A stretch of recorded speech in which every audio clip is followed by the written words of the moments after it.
Tomi was a young, talented tailor in Lagos, struggling to make a name for herself. She had a small shop in Yoba, where she sewed clothes for customers who wanted something stylish but affordable. Business was slow, but she never gave up. She believed that one day, she would become one of the best fashion designers in Nigeria. One hot afternoon, Tomi decided to visit Balogun Market to buy new fabrics. She walked through the crowded streets, squeezing past traders shouting about their goods. The market was noisy and full of life, hawkers selling everything from ankara to lace, from beads to buttons. As she searched for unique fabrics, an old woman sitting in a small corner caught her attention. The woman had a tiny store with just a few fabrics on display, but one of them stood out. It was a deep blue material with golden patterns woven into it. The fabric shimmered slightly in the sunlight, and something about it felt different. "This one is special," the old woman said, her voice hoarse. Tomi ran her fingers over the material. It felt soft, yet strong. "How much?" she asked. The old woman stared at her for a moment before saying, 5,000 naira. Tomi laughed. "Mama, this is too cheap for such a fine fabric." The woman gave her a knowing smile. "It is not just fabric, my dear. It chooses its owner. Use it wisely." Tomi found the old woman strange, but she liked the fabric. Without thinking too much, she paid and took it home. She had no idea she had just bought something that would change her life forever. Back at her shop, Tomi carefully unfolded the fabric and admired its beauty. She decided to make a dress out of it, something simple yet elegant. She picked her scissors and started cutting. The first person to order a dress from her that week was her friend Kemi, who was attending a job interview.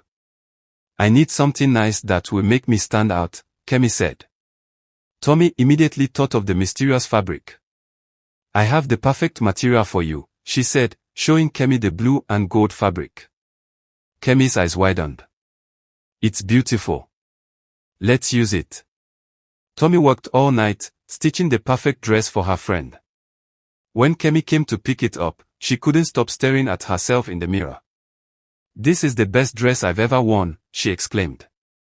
The next day, Kemi wore the dress to her job interview. By the afternoon, she called Tomi, screaming with excitement.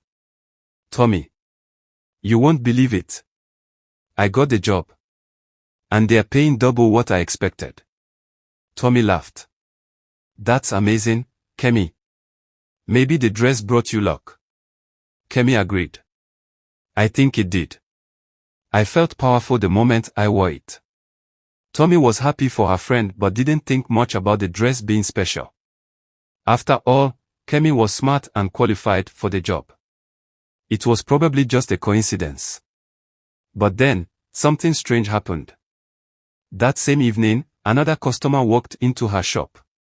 A woman named Auntie Ronk, a rich but proud woman, wanted a dress for a high society party.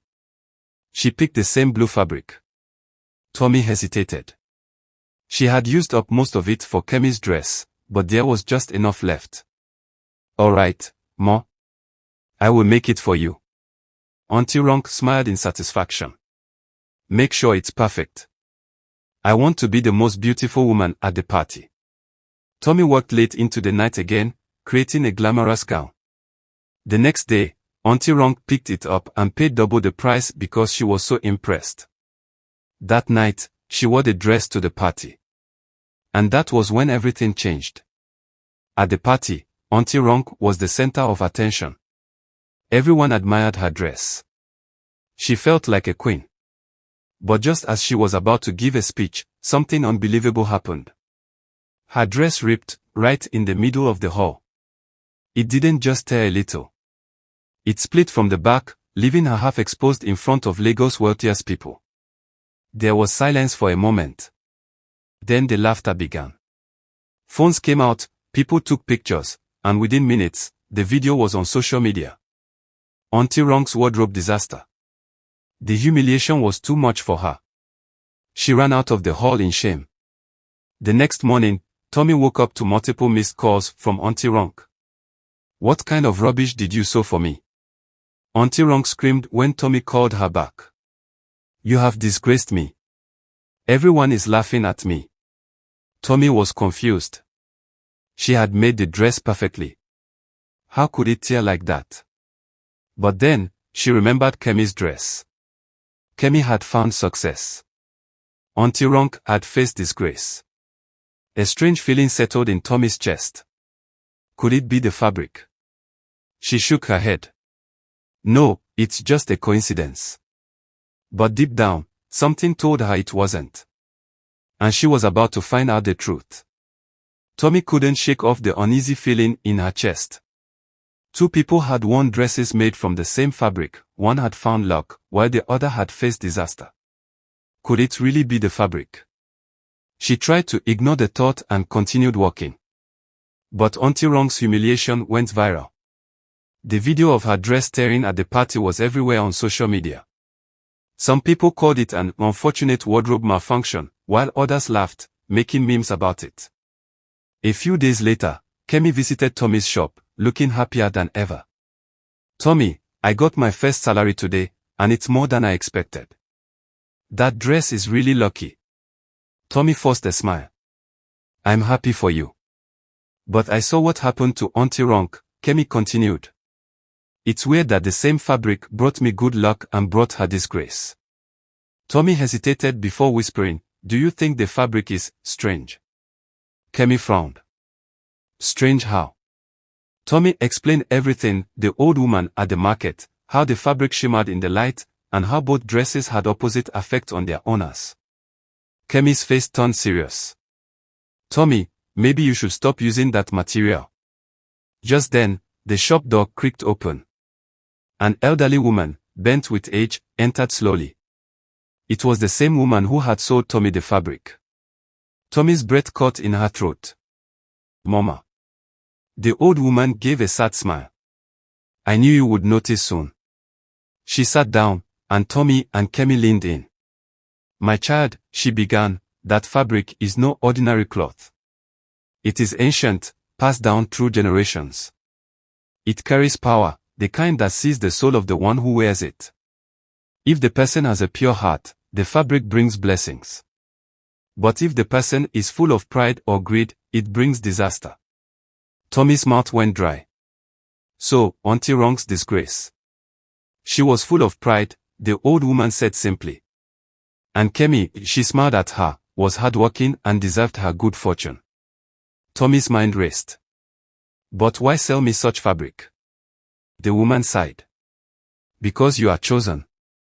The fabric came to you for a reason. You must decide how to use it. Before Tomi could ask more questions, the old woman stood up. Be careful, my child. Power is a dangerous thing. Then, just as suddenly as she had come, she left. Kemi grabbed Tomi's hand. Tomi, I don't think you should make any more dresses with that fabric. But it was too late. Another customer had already placed an order. And the fabric was running out. The next person to request a dress was a quiet woman named Madame Uche. She was a widow, struggling to take care of her children.